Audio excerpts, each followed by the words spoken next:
ماضی کے مزار۔ اس زمین میں ماضی کے نہ جانے کتنے مزار پوشیدہ ہیں۔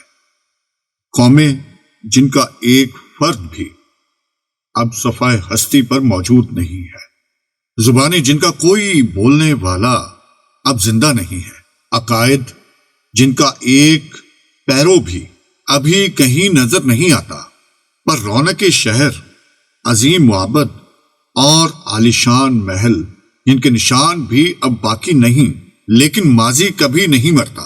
وہ خاک میں ملتے ملتے بھی اپنے فکر و فن اور علم و ہنر کا خزانہ حال کے حوالے کر جاتا ہے، حال جو مستقبل کا پہلا قدم ہے، اجداد کے اس اثاثے کی چھان پھٹک کرتا ہے جو اشیاء مفید اور کارآمد ہوتی ہے، ان کو کام میں لاتا ہے، جو اقدار اور روایتیں صحت مند ہوتی ہیں ان کو قبول کر لیتا ہے۔ البتہ بیکار چیزوں کے انبار ضائع کر دیے جاتے ہیں، در فرسودہ اقدار اور روایات کو رد کر دیا جاتا ہے، اور جب زندگی کا کارواں اگلی منزل کی طرف کوچ کرتا ہے تو اس کے سامانوں میں نئے تجربات اور تخلیقات کے علاوہ بہت سی پرانی چیزیں بھی ہوتی ہیں۔ قافلہ حیات کا یہ سفر ہزاروں سال سے یوں ہی جاری ہے۔ قومیں فنا ہو جاتی ہیں، مگر نئی نسلوں کے طرز معاشرت پر، صنعت و حرفت پر، سوچ کے انداز پر اور ادب دفن کے کردار پر ان کا اثر باقی رہتا ہے۔ زبانیں مردہ ہو جاتی ہیں، لیکن ان کے الفاظ اور محاورے، علامات اور استعارات نئی زبانوں میں داخل ہو کر ان کا جز بن جاتے ہیں۔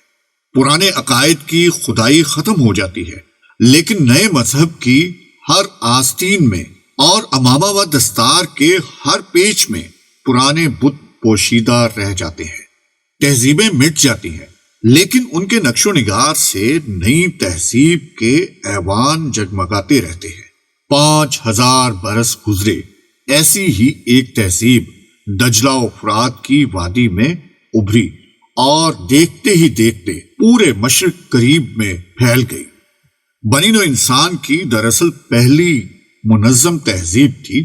اس تہذیب کا سکہ 2500 برس تک بحر روم سے بحر عرب تک چلتا رہا۔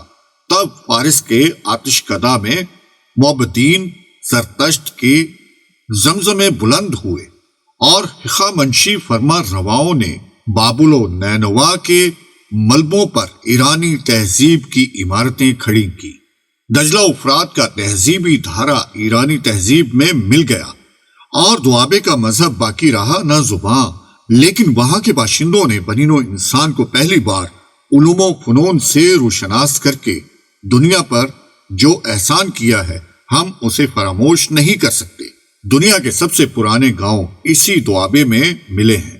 کاشتکاری نے سب سے پہلے وہیں رواج پایا تھا۔ کمہار کا چاک سب سے پہلے وہیں بنایا گیا۔ سب سے قدیم شہروں کے آثار وہیں برآمد ہوئے ہیں۔ شہری ریاستیں پہلے پہل اسی وادی میں قائم ہوئی تھیں، اور قانون کا سب سے پہلا ضابطہ اسی سرزمین پر مرتب ہوا تھا۔ مگر دجلہ و فرات کے قدیم باشندوں کا سب سے عظیم کارنامہ فن تحریر کی ایجاد ہے۔ سب سے پہلے مدرسے بھی دجلہ و فرات کے ساحلوں پر ہی کھولے گئے، سب سے پرانے کتب خانے بھی وہیں دستیاب ہوئے ہیں، اور سب سے پرانی داستانیں بھی اسی خطے کی تصنیف ہیں۔ وادی دجلہ و فرات کا موجودہ نام عراق ہے۔ اس ملک کا رقبہ 1,70,000 مربع میل اور آبادی 70 لاکھ کے قریب ہے، لیکن جس زمانے کا ہم ذکر کر رہے ہیں اس زمانے میں اس وادی کا کوئی نام نہ تھا، بلکہ پورا علاقہ 3 حصوں میں بٹا ہوا تھا۔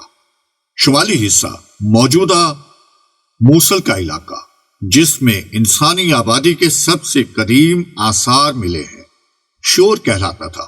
وسطی علاقے کا نام، جہاں اب بغداد آباد ہے، عقاد تھا، اور بغداد سے جنوب کا ڈیلٹا سومیر کہلاتا تھا۔ اشور کا علاقہ دریائے دجلہ اور اس کے باج گزار دریاؤں زابقلہ اور زاب خرد کی کوہستانی وادی میں واقع ہیں۔ اشور کے شمال مغرب میں کوہ طور وس ہے جو عراق کو ترکی سے جدا کرتا ہے، اور شمال مشرق میں کوہستان زغروس کا طویل سلسلہ ہے جو ایران اور عراق کے درمیان حد فاصل ہے۔ اس علاقے میں بارش کا سالانہ اوسط 16 تا 25 انچ ہے۔ موسم گرمیوں میں خوشگوار اور سردیوں میں نہایت سرد ہوتا ہے۔ یہاں گندم جو میوہ دار درخت، انگور اور سبزیاں آسانی سے پیدا ہوتی ہیں۔ اس کے برعکس سومیر کا علاقہ جھیلوں، ندی نالوں اور دلدلوں سے بھرا ہے۔ موسم گرم اور مرطوب ہوتا ہے، اس لیے کھجور اور ناریل کے درخت بکثرت ہوتے ہیں۔ عراق دراصل دجلہ فرات کا عطیہ ہے۔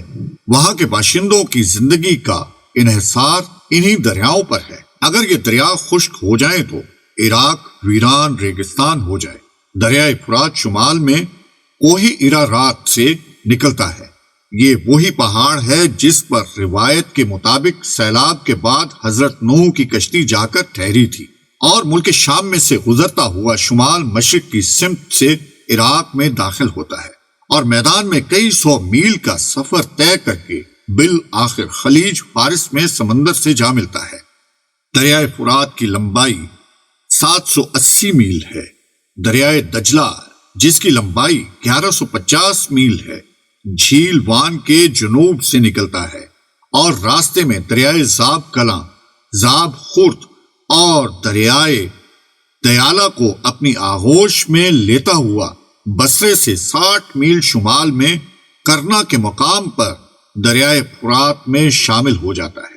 علماء عرض کا کہنا ہے کہ اب کئی ہزار برس پہلے خلیج فارس کا شمالی ساحل کرنا کے قریب تھا، اور دجلہ فرات سمندر میں الگ الگ گرتے تھے۔ اتفاقاً دو دریاؤں کے دہانے بھی وہی واقع تھے، ایک دریائے کرون جو مشرق میں ایران سے آتا تھا، اور دوسرا وادی الباطن کا نالا جو جنوب مغرب میں عرب سے آتا تھا۔ یہ دونوں خلیج فارس میں تقریباً آمنے سامنے گرتے تھے۔ ان دریاؤں کی مٹی دہانوں کے پاس جمع ہوتی رہی، یہاں تک کہ خلیج فارس کے ایک کنارے سے دوسرے کنارے تک رفتہ رفتہ مٹی کی ایک دیوار سی کھڑی ہو گئی۔ نتیجہ یہ ہوا کہ دجلہ اور فرات کے بہاؤ کے ساتھ آنے والی مٹی کی نکاسی رک گئی، اور یہ مٹی سمندر میں بہہ جانے کی بجائے دیوار کے شمال میں جمع ہوتی گئی۔ وہ پانی جو دیوار کے سبب سمندر میں نہ جا سکتا تھا، پہلے دلدل بنا، پھر آہستہ آہستہ خشک ہو گیا۔ اس طرح وہ ڈیلٹا وجود میں آیا جہاں اب بصرہ آباد ہے۔ دجلہ اور فرات پہاڑوں سے نکل کر جب میدان میں آتے ہیں تو ان کو ایک پتھریلے پلیٹوں سے گزرنا پڑتا ہے۔ وہ اونچی اونچی پہاڑیوں کو کاٹتے ہوئے بہت نشیب میں بہتے ہیں۔ یہی وجہ ہے کہ گزشتہ 5-6 ہزار برس میں بھی ان کے دھارے کا رخ اس علاقے میں بہت کم بدلا ہے۔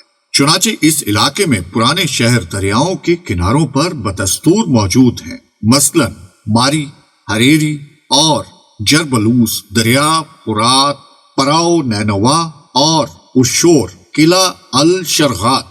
دریائے دجلہ پر اس کے برعکس وسطی اور جنوبی خطوں میں جہاں مستوی میدان ہے، دریاؤں کا رخ بدلتا رہتا ہے۔ یہی وجہ ہے کہ جنوب کے قدیم شہر مثلا سیپر اب بجا، کیش، بلا حمر، بابل، ایرک، ورکا، ارا، بکیر، العبید اور اریدو، ابو شہرین جو کسی زمانے میں دریائے فرات کے کنارے آباد تھے، اب دریا سے میلوں دور ہیں۔ ان شہروں کے انحطاط اور زوال کا بڑا سبب دریا کے بہاؤ کا یہی تغیر ہے۔ دریائے فرات جب ڈیلٹا میں داخل ہوتا ہے تو اس کا بہاؤ بہت دھیما ہو جاتا ہے۔ اس کی وجہ سے مٹی جسے دریا پلیٹوں سے بہا کر لاتا ہے، تہہ میں بالخصوص کناروں پر جمتی جاتی ہے، اور دریا کی سطح قرب و جوار کی زمین سے بھی اونچی ہوتی جاتی ہے۔ اور کناروں پر مصنوعی بند سے بن جاتے ہیں۔ مثلا ناصریہ کے قریب نشیب کا یہ عالم ہے کہ ار کے کھنڈروں کے پاس سے گزرنے والی ریلوے لائن دریائے فرات کی تہہ سے بھی 6 فیٹ نیچے ہے۔ اس سے یہ فائدہ تو ضرور ہوا ہے کہ فرات کا پانی بڑی آسانی سے آب پاشی کے لیے استعمال کیا جا سکتا ہے، لیکن کنارے کے بندوں کی دیکھ بھال آسان نہیں ہے۔ سیم اور تھور کی تباہ کاریاں اس پر مستزاد ہیں۔ ان دریاؤں کی ایک خصوصیت ان کا اچانک اور نا وقت سیلاب ہے۔ یہ سیلاب اپریل اور جون کے درمیانی ہفتوں میں آتا ہے، جبکہ خریف کی فصلیں ابھی کھیتوں میں کھڑی ہوتی ہیں۔ سیلاب کی وجہ سے دریاؤں کا پانی آنن فانن کئی گز چڑھ جاتا ہے، طغیانی کے زور سے بند ٹوٹ جاتے ہیں اور دیکھتے ہی دیکھتے ہزاروں ایکڑ زمین، فصلیں، جھونپڑیاں اور مویشی پانی کی چادر میں چھپ جاتے ہیں۔ یہی وجہ ہے کہ اس خطے کے قدیم باشندے سیلاب کے دیوتاؤں نن گرسو اور قیامت کو انسان کا دشمن خیال کرتے تھے۔ سیلاب نے ان لوگوں کے عقائد اور جذبات پر گہرے نقوش چھوڑے ہیں، مگر ان مسائل پر ہم آئندہ صفحات میں بحث کریں گے۔ وادی کے قدیم باشندے۔ وادی دجلہ و فرات میں انسان کم و بیش 1.25 لاکھ برس سے آباد ہے۔ اس بات کا ثبوت علماء آثار کو پہلی بار بردہ بلکا کے مقام پر ملا۔ یہ جگہ دریائے زاب خرد کے جنوب میں کرکوک اور سلیمانیہ کے درمیان واقع ہے۔ اس جگہ کو ڈاکٹر ناجی الاصیل، سابق ڈائریکٹر محکمہ آثار قدیمہ عراق نے 49 عیسوی میں دریافت کیا تھا۔ ڈاکٹر ناجی کو بروا بلکا میں پتھر کے بہت سے اوزار ملے جو 1,20,000 برس پرانے ہیں۔ اسی قسم کے اوزار سلیمانیہ سے 12 میل جنوب میں 1000 مد کے مقام پر ایک غار کی سب سے گہری سطح میں بھی پائے گئے ہیں۔ تیسری دریافت کوہ کرد دشت کے ایک غار میں ہوئی ہے جو دریائے زاب کلاں کی وادی میں رواں دوز کے قریب واقع ہے۔ کردی اب بھی سردیوں میں اس غار میں پناہ لیتے ہیں۔ وہاں آثار قدیمہ کے ماہر ڈاکٹر سولیکی کو 45 فیٹ کی گہرائی پر آدمیوں کے 4 ڈھانچوں کے علاوہ چولہے کے نشان، راکھ کے ڈھیر، پتھر کے اوزار اور بیل، بھیڑ بکری اور کچھوے کی ہڈیاں بھی ملی۔ ایک ڈھانچہ تو 6 مہینے کے بچے کا تھا۔ ایک ڈھانچہ جس کی کھوپڑی بھی محفوظ تھی 35 سال کے ایک آدمی کا تھا۔ اس آدمی کا قد 5 فٹ 3 انچ تھا۔ اس کی ہڈیاں موٹی موٹی تھیں اور جبڑا بھاری تھا، مگر ٹھڈی ندارت تھی۔ اس کا ماتھا پیچھے کی طرف جھکا ہوا تھا اور بھوں کی ہڈی ابھری ہوئی تھی۔ تحقیق سے پتا چلا کہ یہ آدمی پیدائشی لنجا تھا اور کچھ عرصے بعد اس کا یہ ہاتھ پتھر کے چاقو سے کاٹ دیا گیا تھا۔ دور حاضر کے انسان کو جو لوہے کے چاقو کا عادی ہے، پتھر کے چاقو پر حیرت ہوگی، لیکن پتھر کا چاقو بھی بہت تیز ہوتا تھا۔ چنانچہ صدر پاکستان نے پچھلے سال موہنجو دڑو کے عجائب گھر کا افتتاح کرتے وقت ریشمی فیتے کو پتھر کے ایک پرانے چاقو ہی سے کاٹا تھا۔ چاروں بدنصیب غار میں بیٹھے تھے کہ اچانک چھت گر پڑی اور وہ دب کر مر گئے۔ یہ حادثہ لگ بھگ 4500 قبل مسیح میں پیش آیا تھا۔ انہیں کیا خبر تھی کہ ان کی اچانک موت سے علماء آثار ہزاروں سال پیشتر کی زندگی کا سراغ لگا لیں گے۔